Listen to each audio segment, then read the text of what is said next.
రాయలసీమ ప్రాంతంలో ఆధునిని సెకండ్ బాంబేగా పిలుస్తారు. అంటే ముంబై తర్వాత అతిపెద్ద వ్యాపార కేంద్రం అని రాయలసీమ వాసుల భావన. ఇప్పుడు అదే ప్రాంతం పేరు గొప్ప ఊరు దిబ్బ అన్న చందంగా మారింది. అక్కడి ప్రజలు కనీసం గుక్కడి మంచినీటికి కూడా అవస్థలు పడాల్సిన పరిస్థితి ఏర్పడింది. పట్టణంలో నీటి సమస్య జటిలమైంది. ముందస్తు ప్రణాళికలో భాగంగా అధికారులు తీసుకున్న నిర్ణయాలు విఫలమవుతున్నాయి. ప్రభుత్వాలు మారిన ఆధునిలో నీటి సమస్య మాత్రం మారడం లేదు. తాగునీరు అందించండి మహాప్రభు అంటూ ఆధుని ప్రజలు దీనంగా వేడుకుంటున్నారు.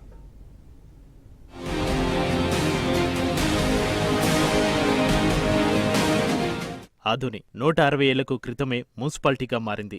ఆ తర్వాత 1952లో నియోజకవర్గంగా రూపుదిద్దుకుంది. అప్పటి జనాభా ప్రకారం ఆధునిలో ఉన్న రామజలను తాగునీటి కోసం ఏర్పాటు చేసి అక్కడి నుంచి నీటిని శుద్ధి చేసి సరఫరా చేసేవారు. కాలక్రమేణా జనాభా పెరగడంతో 1999లో అధికారంలో ఉన్న తెలుగుదేశం పార్టీ పెట్టిన ప్రతిపాదనకు 2003లో ప్రభుత్వం నుంచి అనుమతులతో పాటు ఎల్ఎల్సీ కెనాల్ సమీపంలో ఉన్న బసాపురం వద్ద 230 ఎకరాల్లో 3110 ఎంఎల్ సామర్థ్యంతో సమ్మర్ స్టోరేజీ ట్యాంక్ నిర్మాణం కోసం 22 కోట్ల నిధులు విడుదల చేసి స్థల సమీకరణ చేశారు. 2004లో ప్రభుత్వం మారడంతో కాంగ్రెసు ప్రభుత్వంలో ఎల్ఎండ్టీ నిర్మాణ సంస్థ సమ్మర్ స్టోరేజీ ట్యాంక్ నిర్మాణం 2007 నాటికి పూర్తి చేసి మున్సిపాలిటీకి అప్పగించడంతో పట్టణానికి తాగునీటి సరఫరా మొదలైంది. అప్పటి నుంచి రామజల నుంచి విడతల వారీగా స్టోరేజీ ట్యాంకు నుంచి తాగునీరు పంపిణీ జరిగేది.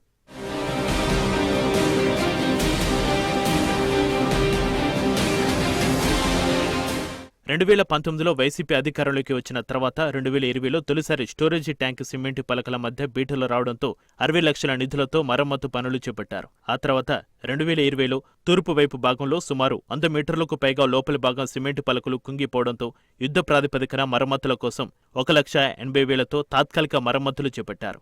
అది కూడా ఎంతో కాలం నిలవలేదు. దాంతోపాటు 2022లో దక్షిణం వైపు 200 మీటర్లు కూడా కూలిపోవడంతో ఎస్ఎస్సీ ట్యాంకులో నీరు ఇంకిపోయింది. దాంతో 2023లో 2 కోట్లతో మళ్లీ తాత్కాలిక మరమ్మతులు చేపట్టి వేసవిలో ఇబ్బందులు తలెత్తకుండా తాత్కాలిక చర్యలు చేపట్టారు. ఇక సమ్మర్ స్టోరేజీ ట్యాంకు పూర్తి మరమ్మతుల కోసం 2023లో సుమారు 40 కోట్ల వరకు నిధులు అవసరమవుతాయని అంచనా వేసి మున్సిపల్ అధికారులు ప్రభుత్వానికి నివేదికలు పంపారు.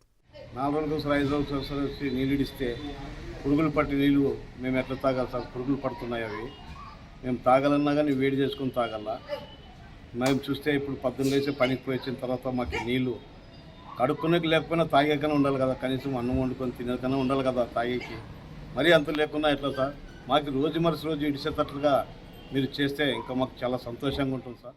మాకు అప్పుడు అర్జమే కుళాయి వస్తుండే, ఇప్పుడు ఒక వారం అయింది సాయంత్రం ఇడుస్తున్నారు. మా చేనులకు పోయే వాళ్ళు మాకు అర్జం ఇడిస్తే బాగుంటుంది కుళాయి అనుకుంటున్నాము.